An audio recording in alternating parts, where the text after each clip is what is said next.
สวัสดีเพื่อนพี่น้องที่ติดตามช่อง YouTube บ่าวไทยคนจนใหญ่เด้อพี่น้องเด้อมื้อนี้บ่าวไทยสิพาพี่พาน้องมาเบิ่งวิธีถอนผักบุ้งเด้อพี่น้องเด้อและเพิ่นบ่ได้ใส่เข่งเด้อพี่น้องเพิ่นเฮ็ดเป็นมัดเนาะส่งตลาดพี่น้อง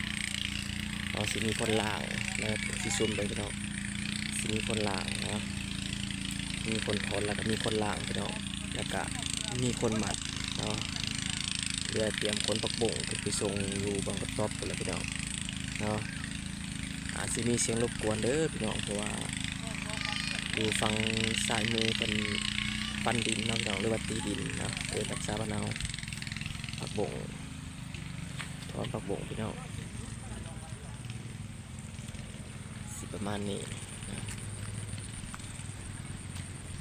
ถอนมาแล้วกระสีหลังเกาสาง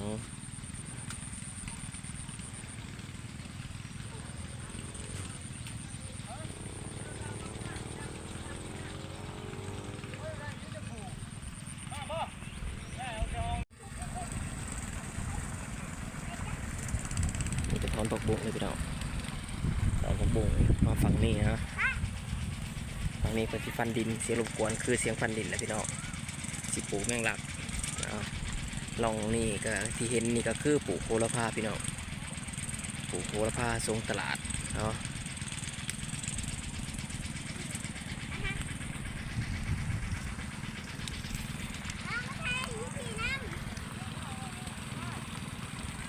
อีหลาหน่อยคนขี้ดื้อเห็นนะ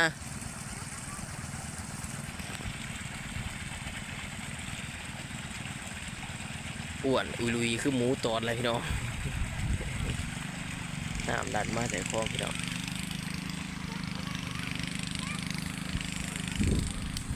ถอยคำยำมะเร็งท้องฟ้ากับมืดคึมคือฝนสิโตเลยพี่น้องล้ม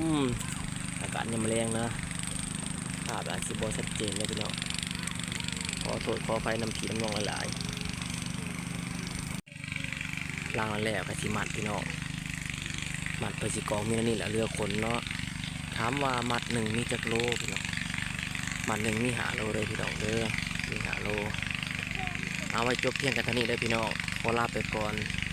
ไว้พอกันไหมในคลิปหน้าสำหรับคลิปนี้เพียงเท่านี้สวัสดีครับ